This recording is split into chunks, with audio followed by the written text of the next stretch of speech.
Welcome to the DreamMason Podcast. I'm your host, Alex Terranova. A DreamMason is a person who's brave enough to declare they have a dream and committed enough to do the work to build it. I know we all have a DreamMason inside of us, and my dream for this podcast is to support us by giving us a glimpse inside the hearts and minds of leaders, creators, and innovators to help us unleash our inner DreamMason. Because your dreams don't build themselves.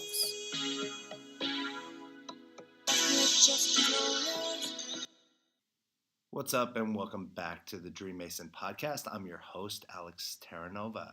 I am excited to share today's guest with you. He's known as the trajectory changer.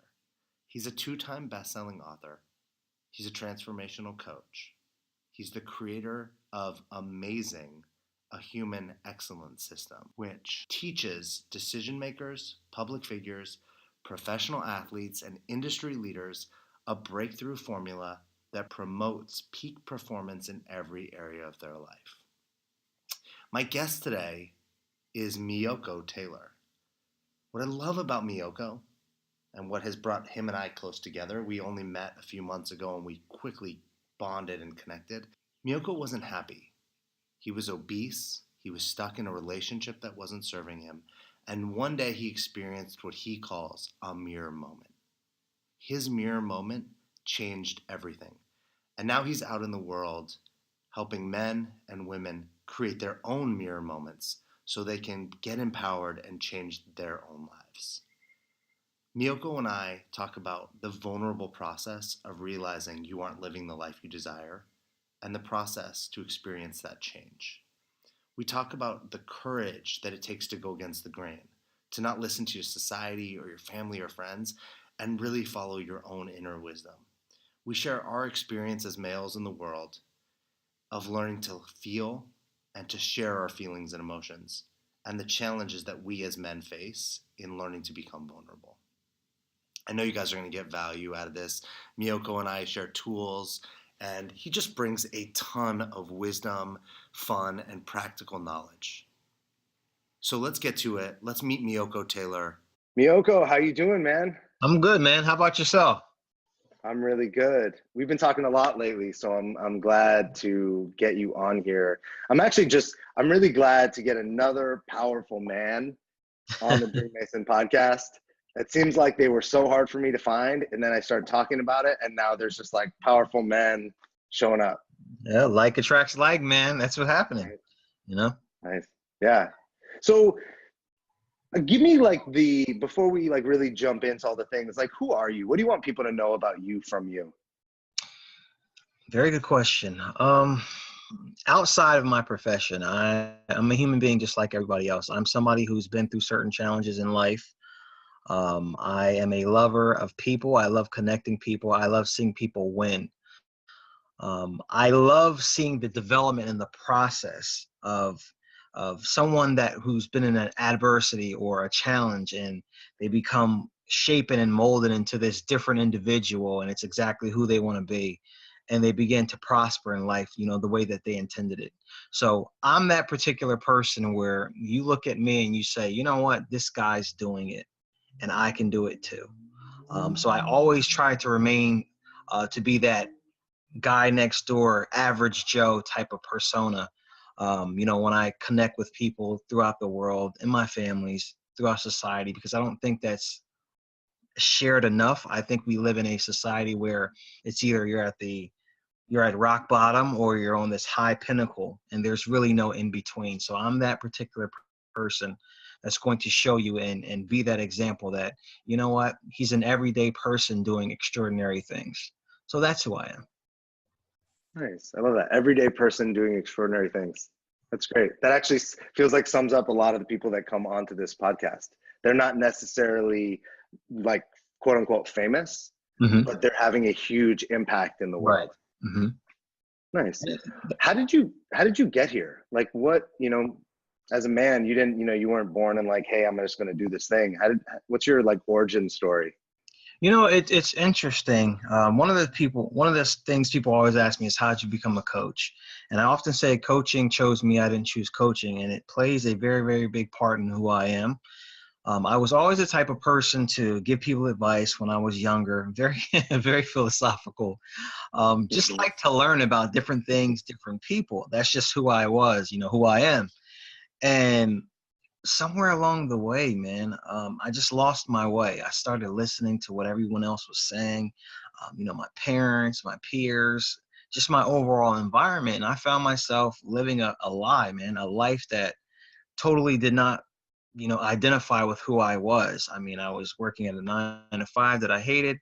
I was in a relationship for 7 years that was just really, really draining. And I knew it was something that I shouldn't be in, but I was lonely, scared of being alone, that particular thing. And I became obese. Like my health was failing. So all these things were going on.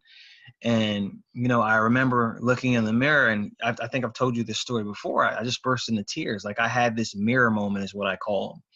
And I had to make one of two decisions, man. It was either I was going to continue to go down this crappy road and my health get worse and only God knows what's going to happen, be in these particular situations, or I could make the scariest decision I've ever made in my life, which was to go against what everybody was saying, whether it was parents, friends, my environment, and just really start to do what I really wanted to do. So when I started to make that step and make that decision, some of the weight started to lift a little bit. But one of the problems was like, okay, now I stopped doing all those other things and working towards what I want to do. But then it was just like, wait a second, what do I want to do? In fact, I don't even know who I am anymore.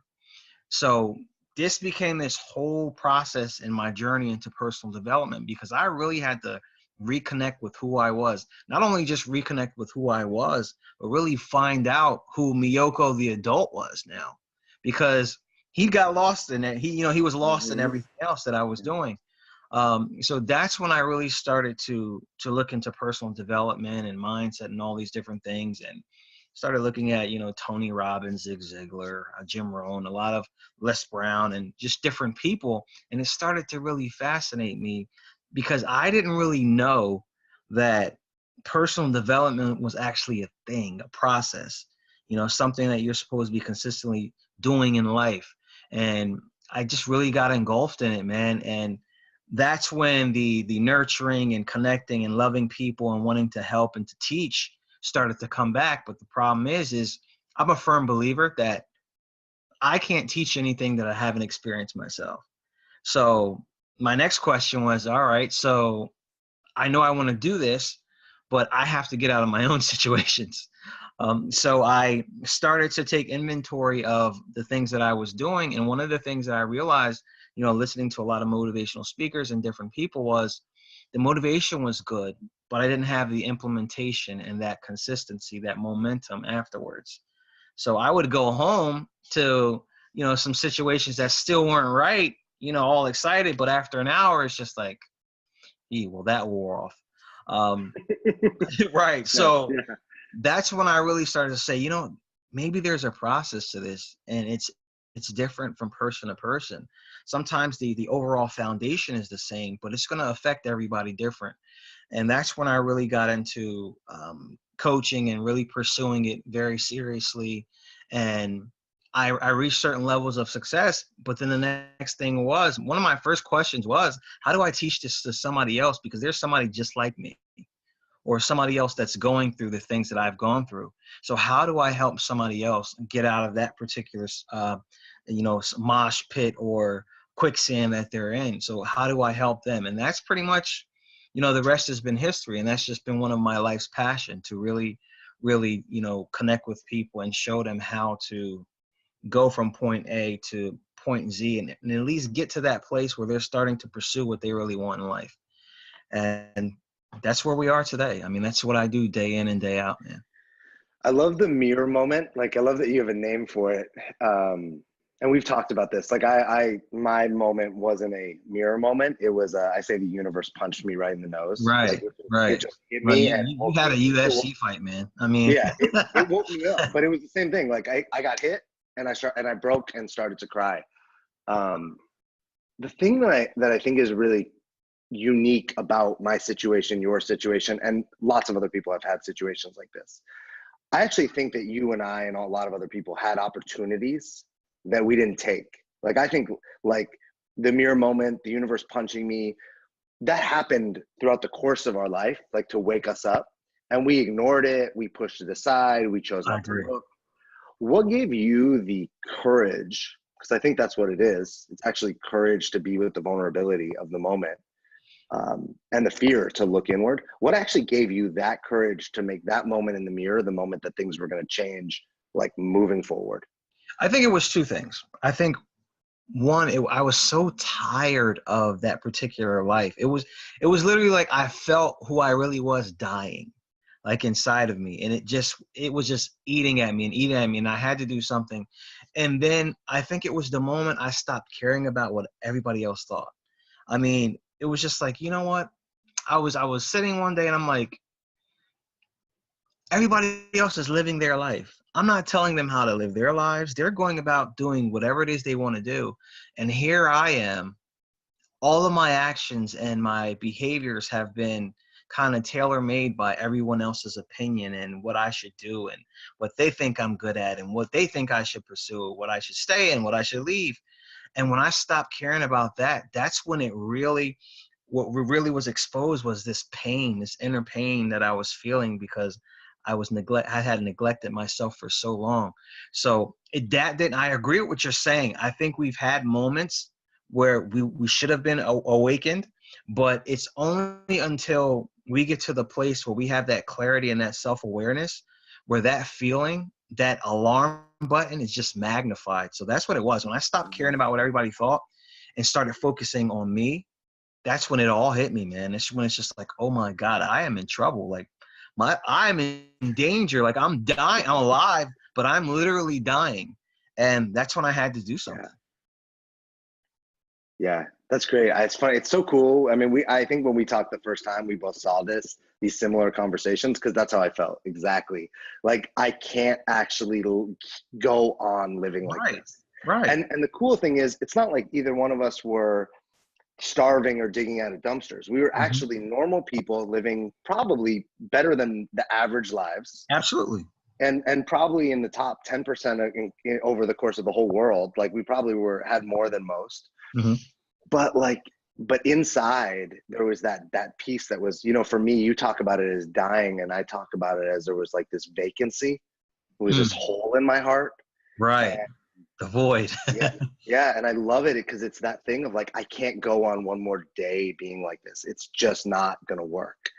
What were the things, I think this is super relevant as a man, but I'm curious, you grew up in Jersey, right? I mean, yes. I know you're in Jersey now. Mm-hmm. So I've always been a West Coast person. I think like the coasts are very different.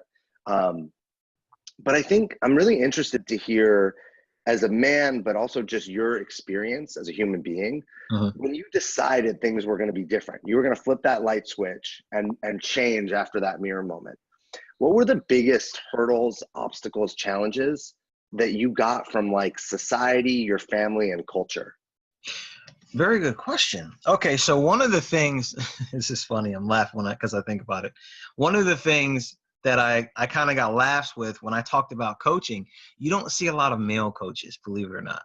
I mean, you see a lot of motivational speakers and people that do that type of stuff, but you don't really see, coaches that really get into the emotional aspect, the mindset aspect. It's usually when you think of coach and mindset and those things, you think of the woman that you see on the picture who's got her hands folded and she's doing yoga and all that. So I think that's one of the challenges that I first started to occur was that particular persona of what a male coach was. Another thing was really people actually taking me seriously, because it's just not one of the more common things that males participate in. Because when you're dealing with a coach, as a coach, when you're working on mindset and emotions and things like that, there's a certain level of, and we're going to use the word because it's common, vulnerability that people expect you not to have as a man. And that probably was the biggest challenge. We both talked about crying. I had my mirror moment. The universe punched you, right? we had two similar responses, right? You were self-aware, one, and you cried, two.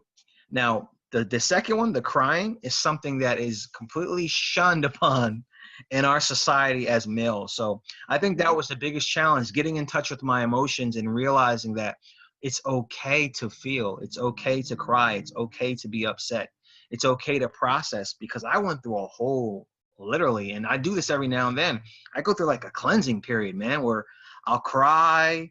You go through all these different emotions, and as a man, it's just like, what the heck are you doing, man? You know, man up, toughen up.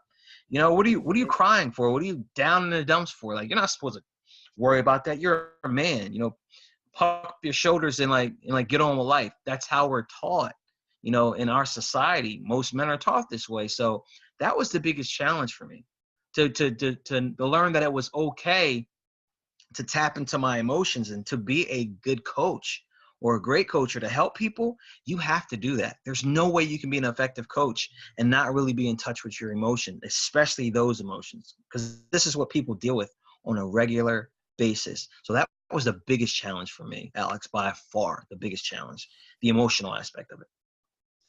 I love the way you talk about the how we're not almost allowed to as men. Yeah. Because you're right. Like, I think of it as when I got free and got able to feel, and I think I'm still practicing this. I'm not like by any it's means continuous, man. Yeah, right. I'm not the expert of feelings by any means. There's a lot of times I still push them down, bottle them up, kick them out the door. Like, I'm not interested in feeling right now. And that's just cultured and taught behavior that I'm trying to break up. But somebody said something to me once, and it was one of my mentors. I don't know exactly which one, but they said something about, like, if you think of your emotions as like a pipe, like a plumbing pipe, right, running through, let's just say, your body. And we all want to be joyful, right? I think that's like pretty prevalent. People want to be joyful or happy, and that's an emotion. It's not actually anything but happiness. Joy is an emotion. But we also have these emotions like anger and sadness. Let's just say those are the three kind of general emotions, and everything else spawns off from those. That when we repress like anger, or when we repress sadness, it's like we're clogging up the pipe. And so joy and happiness can't get through either. And what I've noticed, the more and more I have breakthroughs around feelings, is I get to be happier, which is the coolest thing. Because it's funny, I repressed sadness and anger before. I never got angry, and I was like never really sad. I was just like always neutral. But then I could never be happy. And as I've let myself actually have days, or I think we met right after I had a month in Oregon, where I think I told you I like cried like the whole month. Yes, yeah, you did. I had never had anything like that. Like, I literally cried. But to your point, some of my best guy friends were like, dude, get it together. Come on, like, pull up your big boy pants.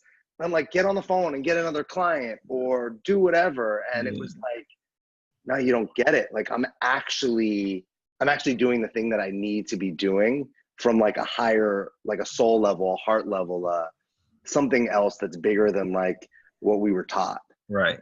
I mean, crying is used in different ways. I mean, crying can be when somebody's angry. Crying can be when you're happy, when you're overjoyed, and crying can be cleansing.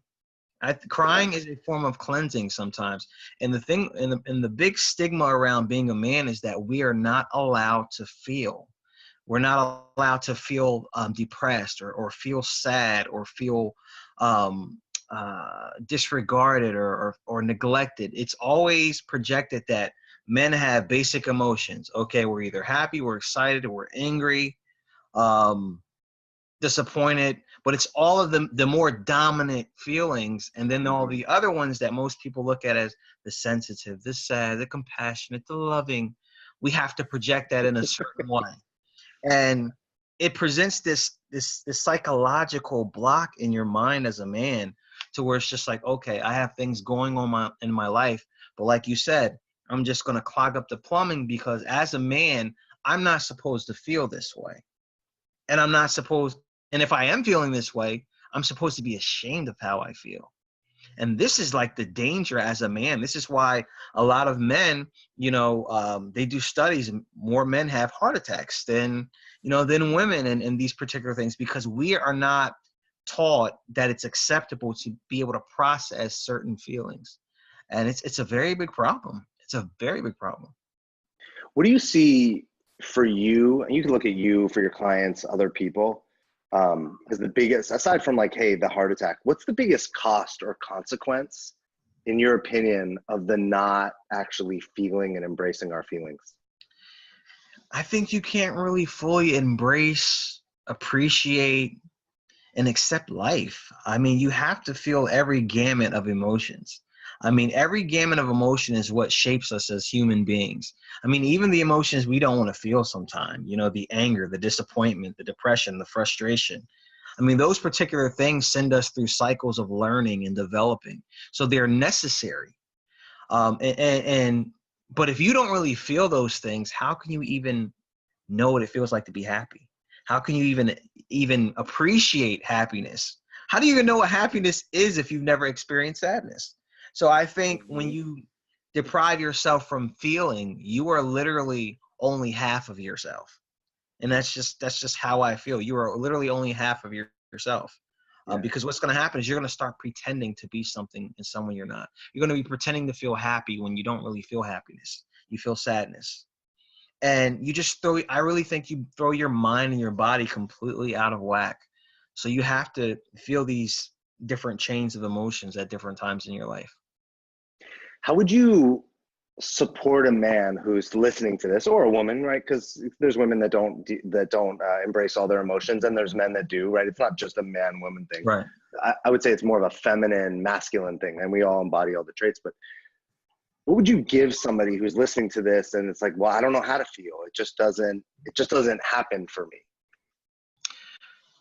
I think feeling really comes down to self-awareness. When people say, I don't really know how to feel, a lot of that is there's some type of mental or emotional block that they're dealing with. So the question would be is what particular situation is that? I'll use an example of a client that I had in that particular situation. And one of the questions I asked them was, tell me what your childhood was like. Tell me what it was like growing up. And they had been involved in a situation where they were laughed at and they were ridiculed. And what they did is they developed a shell towards any and everybody. And they never addressed that situation. They just covered it and formed a barrier around it. And this particular session resulted in a lot of tears, but it was very freeing for that particular individual because they never really embraced that feeling. It kind of goes back to what I was saying. So your admission of not being able to feel is letting you know that you need to feel something that you kind of repressed in the past. Yeah, that's awesome. I hear when I was listening to you tell that, I was thinking about how everything you just said, totally resonates, and I would handle it very similar as a coach. But the other piece that I was thinking is how we let our past control our futures. By not allowing yourself to feel or actually take a look at those things, your future is now impacted based on how something went in the past, which is likely not the way people want to be living their lives. Right, exactly.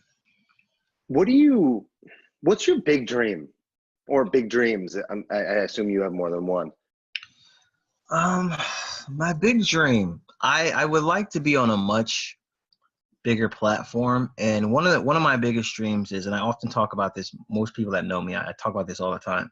I want to get to a place where I can just do nothing but retreats or not conferences, but very intimate retreats and sessions, maybe 20 to 25 people at a time.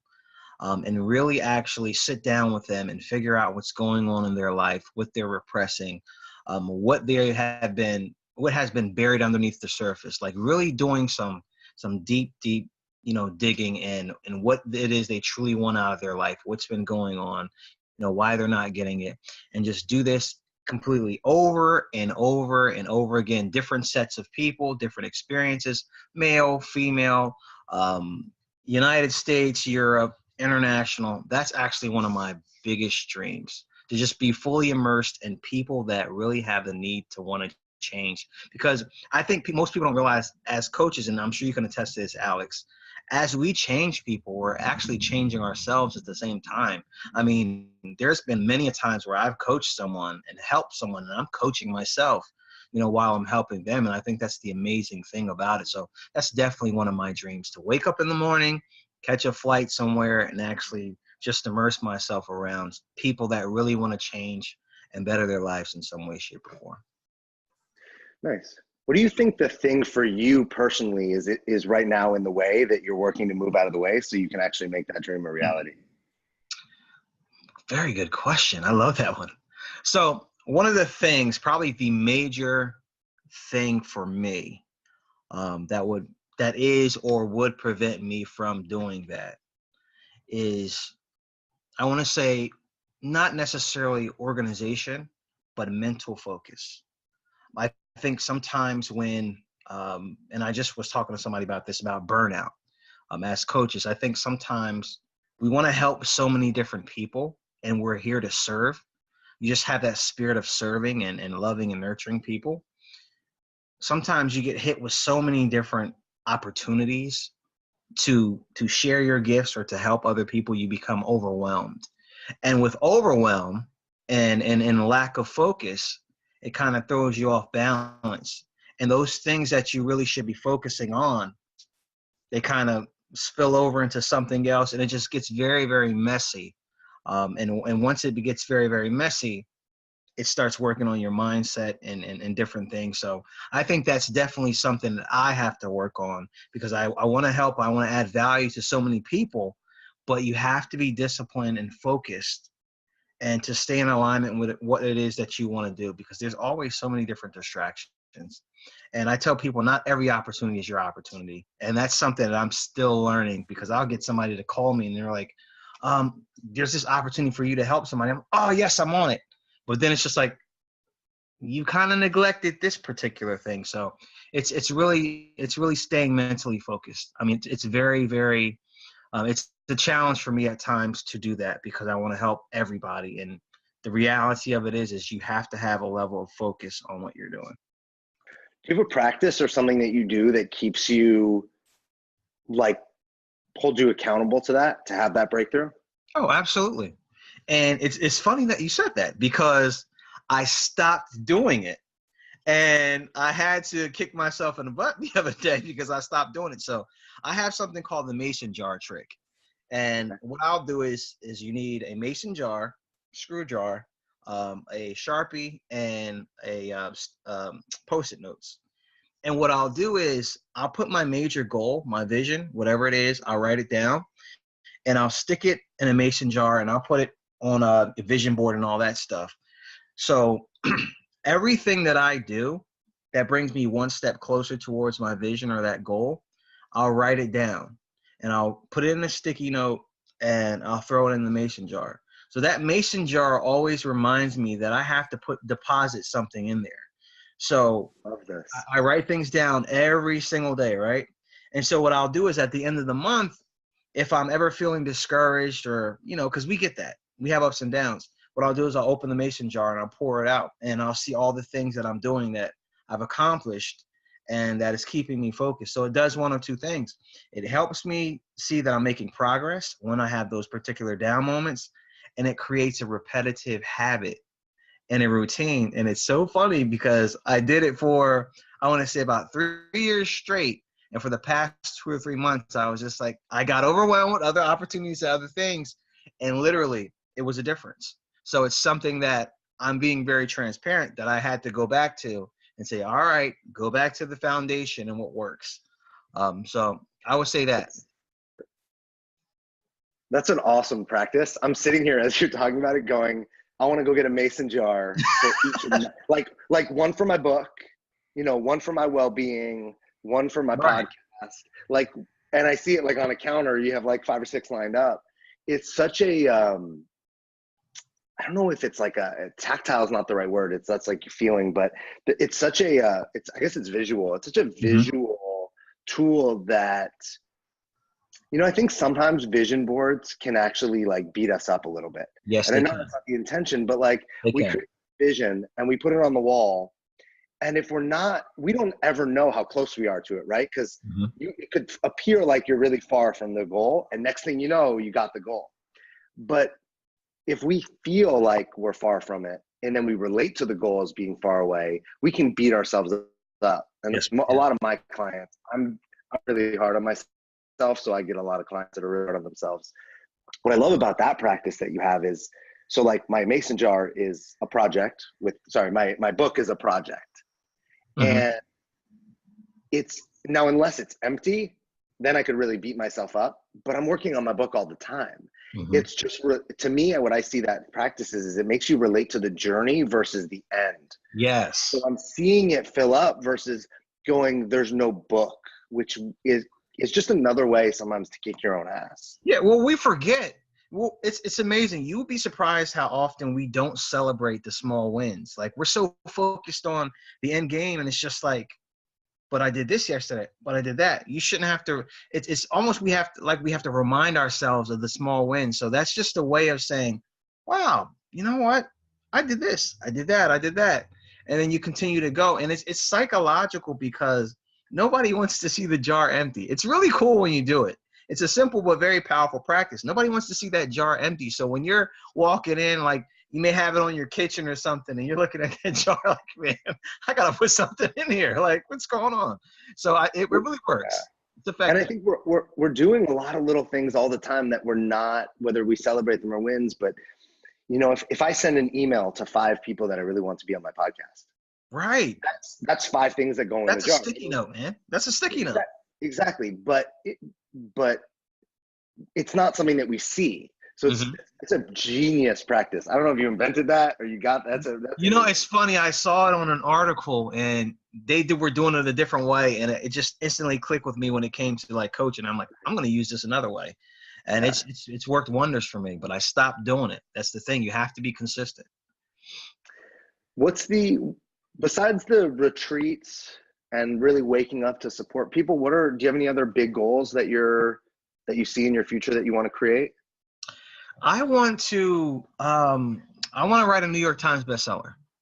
Okay. That's definitely one of my goals. I really believe that books, the awesome thing about books is that once you write it, it's like literally etched in history. And I read a lot of ebooks, but it's different for me when I can pick up a book and actually highlight and be, immersed in the book. So one of my goals is to definitely write more books, man. I mean, I love the fact that you can put valuable information on a piece of paper and have it given to someone, and they can hold on to this for the next 75, 100, 150, 200 years.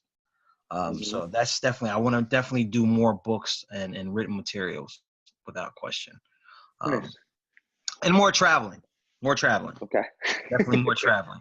What do you see? What about around men? I know, because look, me and you have talked a lot about, our businesses, each other's stories. We've also talked a lot about men and our visions for men and the world. What about there? What do you see for yourself? I see for myself, and even for, what we've discussed and we talked about, men being portrayed finally in the correct way.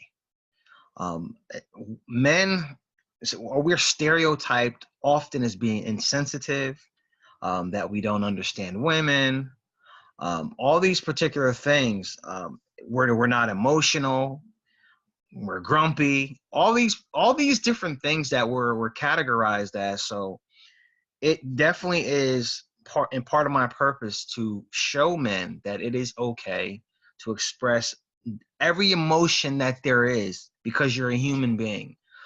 You have the same emotions, no different from a female, and it doesn't make you less masculine. You can project any emotion that you can in a particular way that doesn't take away from your masculinity. So when it comes to men, I really, really feel it necessary having this particular level of knowledge and experience to show someone else, because there's a lot of men out there right now that are suffering from depression. They're suffering from sadness, from pain, from anger. And the only reason why they're allowing it to continue to clog their pipes and not get any happiness is because they are taught that they're not supposed to feel and act on these particular things. And I want to be instrumental and helping change that. Nice. What would you give as advice to if you were speaking to a woman who was with a man, or a man who was with a man, could go, and they knew that their partner wanted to be more expressed, wanted to feel more, but they were struggling. What advice would you give them to help them? The advice I would give to that particular person is don't look at them in a stereotypical way. I think there's been so much in society that portrays a woman in a certain way, portrays a man in a certain way. I think we often react and respond to each other in a way that feeds those stereotypes. For example, she may say, you know what, he's a man, so he's not going to like this, or he's a man, so I expect him not to be emotional, or so she may act in a way, but she doesn't know that she's harming that particular individual. Or he may do the same thing. Oh, well, she's a woman, so she's going to feel a particular way. We're all human beings. We have every set of emotions. We have the same emotions. So I think any advice I would give to a woman or a man is that you have to stop making assumptions based on stereotypes. And I think we do that a lot. And I think once you open yourself up and say, hey, you know what? I'm not going to stereotype you because I really want to know what you're feeling. And they feel that, then that's when the barrier starts coming down. But I think as this whole battle of the sexes or whatever sex you are, I think it's because there's so many stereotypes and we have designed the way we communicate with each other based off of them. And that's part of the problem. Yeah, that's great. I'm listening to you and I'm picturing like we have this need to put everyone in a box. Everyone. Absolutely. And we even have needs to put things that like philosophies in boxes and education is in a box, but everything we have to put in these boxes, and it's just limiting, right? If something's in a box, it's limited to the space of the box, and there's not a lot of possibility or potential there. So I love that idea of like, hey, the first thing to do is get out of the stereotypical box, whatever it is, and then something else becomes possible. That's great. What about the opposite way? What about a man who knows he wants to open up his heart, express himself more, feel more, get out of his head, break up the chains of quote unquote like masculinity? What would you give advice to him about getting support from, his family or his partner or his friends? I think the first thing is I always go back to why do you think that you can't feel a particular way? I think that's the big question. So that particular individual, that man, has to get back to, okay, why do you feel a particular way? When were you taught that? Where does this begin? And it's really getting to the root. I'll often say you want to get to the root of why this thought process came about in the first place. And you'd be surprised, a lot of people are willing to talk about this. And everybody in their everyday society, the wife, whoever, the parents, the family, the kids, the children, they're not going to ask that particular question. It's just they're not set up that particular way. It's just like he may be going through some things in his life, and they're looking at him like he's nuts, like he's crazy, like he's got, what the heck's wrong with you? You're a man. Like we said, man up. What's wrong? What's wrong with you? But it may be something that oftentimes our behavior is a cry for help. It really is. And it's really getting down to where is that cry coming from? Where does that originate from? And if you get to that problem, and when you get to that particular problem and you allow them space to really talk about it, it's almost like weight is lifted off that particular person. We don't open up until we feel like some people resonate, some people care, and they're willing to listen to the things that we're really struggling with. And that's the problem. Most people don't want to listen. We judge first and listen later instead of listening and having no judgment at all. Yeah. It's also, I'm thinking about how it's tough to be, one of my mentors shared this with me just this past weekend, was how tough it is to reach somebody when you're not in relationship with them. Absolutely. And you got to be in sufficient relationship, right? I always use this example to people when my clients bring to me like, oh, my husband or my wife or whoever said something to me and it like bothered me. And it's not about what they said, it's about the meaning that they made it, what they did with that, and the story they put on it. Because it's like, well, if you were walking down the street and some random person said that, you'd be like, okay, I don't know them, I don't care. But because the person's in relationship with you, that thing like got in. And I think of it the same way as when you are in relationship with somebody. Like, and I don't mean like you're dating. I think you know what I mean. But for listeners, in relationship, like connected to somebody feels seen and heard by you. The ability to say things to them, to have them hear you, to be supported by them, is vastly different. So, yeah, to me, that's what I would add on to what you said is, hey, if you're not having the impact you want to have with somebody, whether it's you want support or you want to get supported or you want to support someone else, it's get into relationship first. Right. And I just to add a little bit onto that as well. Go ahead. I think we don't take the time to understand where somebody comes from. And I often tell people we all come with our own instruction manual. This is developed from our upbringing, our parents, our society, our experiences in life. And sometimes we have no idea what one another has gone through. And some words are trigger words. Some sentences are trigger sentences. We don't really get down to the bottom of really getting to know that person, because one thing you may say to one person over here, it may have a different reaction to the person you're in a relationship with or you're connected to or you're close to. So you have to really care enough to understand, all right, where's this person coming from? What have they gone through? What have they experienced? And I don't think we take enough time to do that. And that is probably the reason why 85% of arguments ever happen. Miscommunication. That's great. Yeah, thanks for adding that. Do you think, I wrote this on my paper early on, and I didn't know when I was going to ask it, but it seems, do you think you can create a mirror moment? Like you could actually say, like you had one, I had one, we weren't intending to, like in the moment. Do you think somebody could actually go create that for themselves? Absolutely. It's interesting. Nobody's ever asked me that, but because you put me on the spot, I'm going to say, yeah. And here's why. The thing that created the mirror moment for me was the point that I stopped caring about other people, as I said, and I really started to become self-aware to the point where I was dying inside. Like I felt like that huge void and I wasn't who I was. It was like I was living this imposter type of life. So somebody trying to create a mirror moment, I believe you can do that by a series of questions. For example, when you get to the point where you ask yourself, what's the most important thing in my life? What do I want to do with my life? What am I not doing with my life?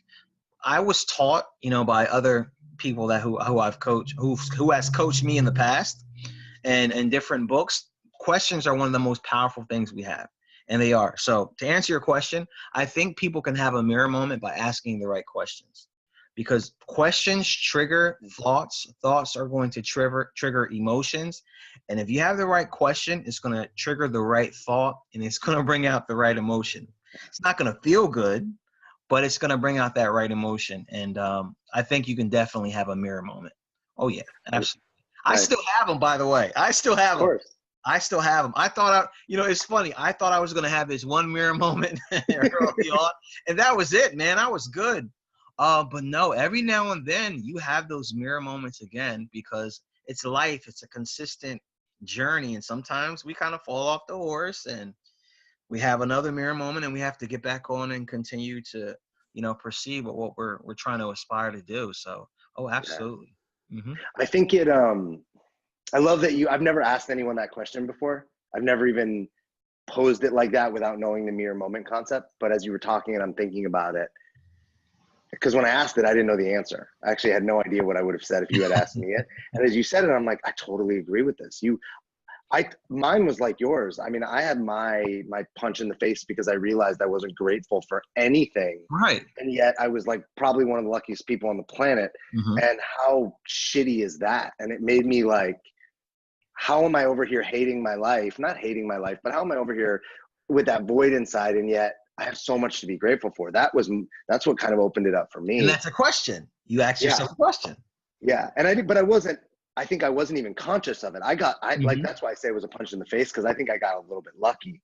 But I do think now you could craft it. If you're aware and you know that life isn't going the way you want it to, you could create a mirror moment by asking questions, by being aware, by taking a look at different things and how it's going, making a big change. Right. The way I see it too, because I love that you said you still have them, because so do I. I have some great ones this weekend about how I keep people out versus letting them in because it's safe or not safe. And the way I kind of was seeing it in my head, I see a lot of things in visuals, was almost, remember those, I don't know what they're called, but they're like those Russian dolls that you like take them apart and they get littler and littler. I don't know what you're called though. But you know what it is. Uh-huh. It's like the most random analogy or metaphor, whatever it is that I could think of. But it just popped into my head like, you started as that big doll, but it's like, almost to your point, it's like a shell, right? Mm-hmm. And as you take them apart and pull off a layer, there's another one inside that's a little smaller. And ultimately what you're getting to is the core. Right. And so to me, crafting mirror moments is stripping off layers. But you know, most people don't do it because it's scary, man. Yeah. I mean, it is. It's scary because it's like, you know what's behind the curtain, but you don't know how you're going to feel once you get there. And it's just like, you know, it's not going to be this pleasant experience because something is bothering you. You know, you're not where you're supposed to be. And we run from pain. We don't want to feel that. But sometimes it's the particular pain and the things that we feel what drives us to change. You know, a lot of people say you're motivated by two things, pain or pleasure. And then that can be very true depending on the particular person. And we don't want to look behind that curtain, but it's something that's necessary, man. I mean, it's necessary. Yeah. It's funny. The number one reason I would say people don't hire me that have a good experience, right? They have a great experience with me. They're like, yes, I want to do this, do this, do this. The number one reason they don't hire me is because they'll say something to the effect of, it just feels like I shouldn't do this now because of whatever. And what they're really saying is, I'm not ready to get uncomfortable. Yes. I'm actually, because I don't find them. More often than not, they find me, probably like you. They come to you, they want to work with you, they do some sort of session, they're interested. And then what would have them say no is they realize this is actually going to be uncomfortable. And it's so amazing because imagine if you went to a personal trainer at the gym and the personal trainer looked at you and said, hey, you're going to show up. I'm barely going to push you. I'm going to never make you do a weight that's heavier than you think you can do. You'll never be sore. And you probably won't change so much. You want to do this? Like, what am I paying you for? But see, when we actually, go ahead. People want to change and feel good too. And it's not, you're not going to change something that you know that you're struggling with and you're dealing with that's been causing you pain. You're not going to change and it's going to feel good at the same time. That's just not the way it works. And I think people know that. So it's just like, it's funny that you say that because I get a lot of people like that. They're like, oh, this is awesome. But you know, I'm not going to really do it right now because I don't feel like this is the thing for me to do. I'm gonna hold off on this for now. And what they're really saying is, you scare the crap out of me. You made me ask a question that I haven't asked in 15 years, and I don't like the way it's making me feel. That's what they're saying. Yep. Yeah, I love that. Man, that's so good. It's great when you get to hear it and hear somebody say it a different way. It's amazing, man. Who's your hero? Who do you most like? It could be anyone. I mean, I'm like, of all time in history, people you met, not met. That's an interesting question. All-time hero. I mean, look, there could be more than one, but I'm thinking like, who do you really look up to, right? That you're like, I want to get to that. I want to be viewed or held in that esteem or that stature. All-time hero. I'm gonna really that's a very interesting question. I'll have to get back to you on that one. Hero. If you had to pick right now, the ones that you don't pick won't be let down. Nobody's feelings are gonna be hurt. If I had to pick all-time hero, you know, I'm gonna probably say my dad, and here's why. Nice. I'll say my dad is because I've seen my dad in situations where most men would have literally like savagely, brutally Ginsu chop somebody. But I've seen my father talk in a way where he could diffuse a situation. And I always was fascinated with that because not many people can handle, particular situations where people are very irate or they don't see eye to eye. So I can definitely say he's definitely somebody that sticks out. I used to call him my Martin Luther King, because that's like my father. He's very very good with words, and that's something that I always looked at and resonated with me, because if you can communicate and connect with people in that particular way and on that particular level, I mean, you could win anybody's heart. And what I mean by win anybody's heart is that you can connect with so many different walks of life. And that's just something that has stayed with me. He's a little different as he's gotten older. He's a little grumpier, but that's definitely somebody I can say who has definitely been a hero, man, because he taught me that you don't have to use these. If you're just as good with your mouth and your words and your intellect as these, you can diffuse almost any situation, and that's something that stuck with me, man. Nice. Okay, I got another one for you. Give me another one. Any person, living or dead, that you could coach one-on-one. Oh boy. They need your support. Who would it be? Anybody that I could coach one-on-one, living or dead. I would say probably Mini-Me. I think he just passed away. I think he suffered with, from mental health, from depression and things like that. I actually wanted to meet him at some point in life. I would definitely want to coach him. I would definitely want to kind of get into his mind and see what he was thinking or what type of help he wasn't getting. And somebody else, if they spoke English and had a translator, Genghis Khan. I would love to sit down with Genghis Khan and just see what he was thinking. Yeah, old war heroes, Genghis Khan, Napoleon, those particular. Genghis Khan was a pretty evil, bad. Yes, dude. yes. I would go for the challenging guys, man, or the challenging women, the challenging people. I would go for the. No, I get that. I'm with you. I'm on the same page. I want to sit down with the person who caused a lot of pain and suffering. Right. Hitler would definitely be somebody I would sit down with. I want to understand, because it's so, it's serial killers. Obviously if there's people that are literally crazy that you couldn't coach because there's not actually the mental, but then there's people who we as human beings made our leaders. Right. And followed that. Maybe if we put them on a spectrum, they should have been considered crazy, but for some reason we didn't. We actually put them in.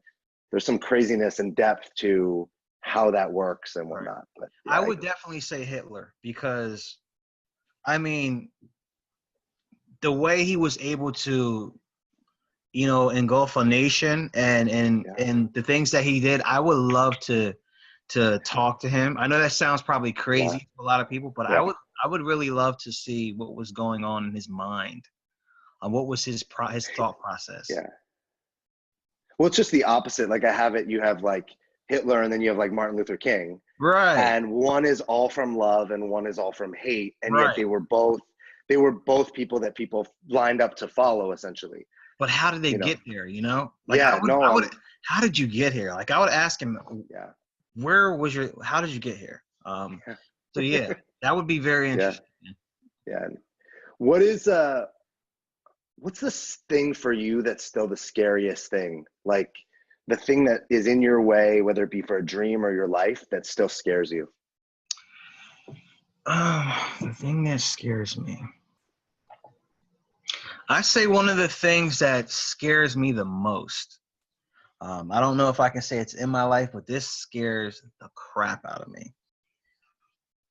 Waking up one day being 75 years old or 80 years old and looking back, and there's just something in my heart that I didn't do, something that I could have did to make a major impact. And I'm just looking back and I'm not as mobile as I used to be. And I'm just kind of stuck at a place where, I'm getting older and I'm aging, and I could have done it, but I didn't. And it could have changed the circumstance of my life. It could have made things different. That scares me. Like that literally scares me. It's interesting because that is one of the things that drives me, because I do not want to be that person. No. So having a really big regret. Absolutely. Regret. I mean, regret to me is probably worse than any pain you can possibly have, because a lot of our bones, we break bones, they heal.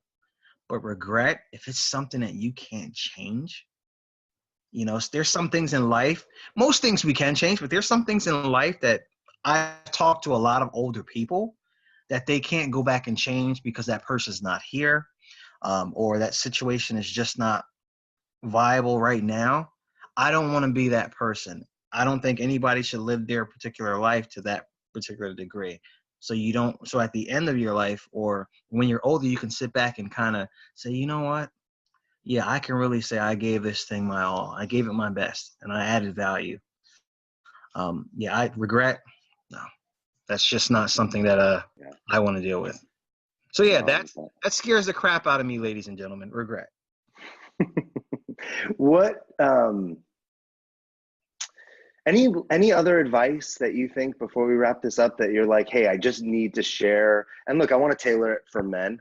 Like actually go for the men point, but any specific advice that you want to that you feel like you need to share or would like to share for men out there that are listening to this?